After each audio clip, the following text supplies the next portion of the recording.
Bold truth, one of the coolest Rise and Rise gallery stories of the 2010s just hit the wall, hard. Clearing, the scrappy Bushwick project that grew into a global name and minted art world stars, is closing its doors and heading into bankruptcy. But here's where it gets controversial. Was it a market downturn, a fare-driven treadmill, or a bigger failure of the system to renew itself? Gallerist Olivier Babin, Clearing's founder, marked the end with a simple Instagram post, the gallery's tree logo and the dates 2011 to 2025. A symbol of ambition towering over the forest, now a dream cut short. Over a 14-year run, Clearing helped launch Harold Ankart, Korakrit Aranananchai, and Marguerite Humeau to international acclaim. The gallery expanded from a deeply DIY Bushwick studio to Brussels, then to New York's Bowery, and finally Los Angeles. At its height, Clearing pulled in around $15 million in annual sales. And then the momentum shifted. Rewinding to the origin, Babin opened Clearing on February 17, 2011. It started as bare bones as it gets, so independent it took a year just to incorporate. He was an artist at the end of his rope and told his friend Harold Ankart, "I'm turning my studio into a gallery. You're my first artist." The studio itself, way out in Bushwick, practically embedded in a trash processing zone at 505 Johnson Avenue. The opening show paired Ankart with Jacob Cassay, who had made waves with his 2009 debut at 11 Rivington. Cassay's elegant, reflective paintings were priced around $8,000 to $9,000 back then, and then one suddenly spiked to $86,500 at auction in 2010, an inflection point that electrified the scene. For perspective, Hugo Rondinone works were selling around $80,000 at the time, truly a big league price. Clearing rode that moment.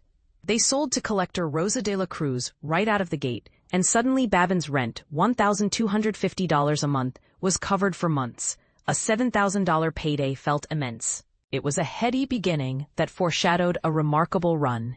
Fast forward through the years of expansion, exhibitions, and global attention. And then the slowdown. Babin's assessment is blunt. Everyone is hurting now. Even the mega galleries. The art world's big top, a once unstoppable carnival of fairs and parties, lost its shine. For years, the calendar was a jet-setting carousel.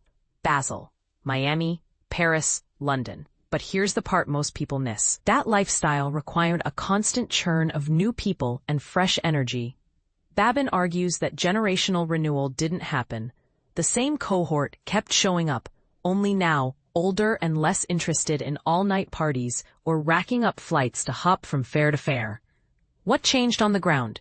Fairs stopped feeling like Black Friday blowouts. In Miami, you could suddenly see down the vast aisles end to end.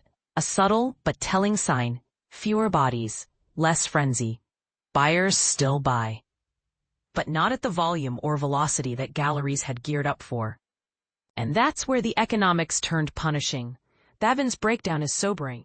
Revenues fell, but overhead didn't. Rents didn't soften. Fair costs stayed high. Shipping, storage, payroll, insurance, none of it forgives a slow quarter. Clearing's monthly burn in New York and LA rents alone hovered around $75,000. Add salaries, storage, shipping, and insurance, and you're looking at roughly $150,000 a month. A cash cushion can evaporate quickly when you're consistently spending more than you bring in. At the peak, Clearing did 12 art fairs a year. More recently, they focused on Art Basel. Basel is the brass ring for galleries, but it comes with a strict pecking order. Seniority rules. Prime positions go to long-established heavyweights. Younger or smaller galleries are pushed to the upper floors and outer edges, where foot traffic thins. With around 300 galleries in the fair, placement can be destiny. Babin felt they got in late, after the party had already started to fade. Even a small booth could run $80,000 or more. After each fair, the team would tally the numbers. The vibe felt great, but the margins didn't match the mood. Sales were okay, but okay doesn't pay six-figure monthly overheads. On Instagram, Babin wrote there was no viable path forward. He's candid. Very few people get into galleries for profits. A 10% margin is a miracle. The real reward, especially in New York, is the community, Artists, curators, collectors, institutions, the conversation, the stories. But when it stops being about the stories and becomes only about the spreadsheet and the numbers are stacked against you, staying in the game makes less sense. The grind intensified. Clearing once juggled 3 spaces and 15 to 20 exhibitions a year.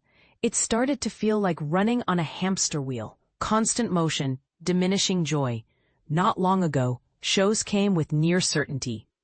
A set number of works at a set price, a waiting list, and near total sell-through. Today, selling 60% of a show is a big win.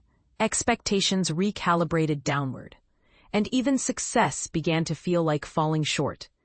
Babin doesn't sugarcoat the personal cost. He's 50 now.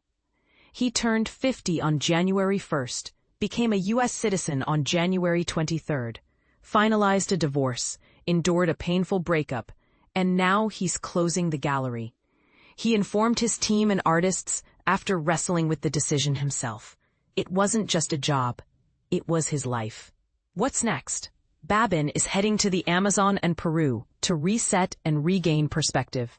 He's also returning to something intimate he began during the pandemic, making paintings with babies' names for friends, then pet portraits when friends asked for their dogs.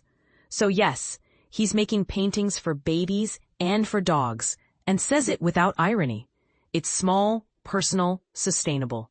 He's proud of the run.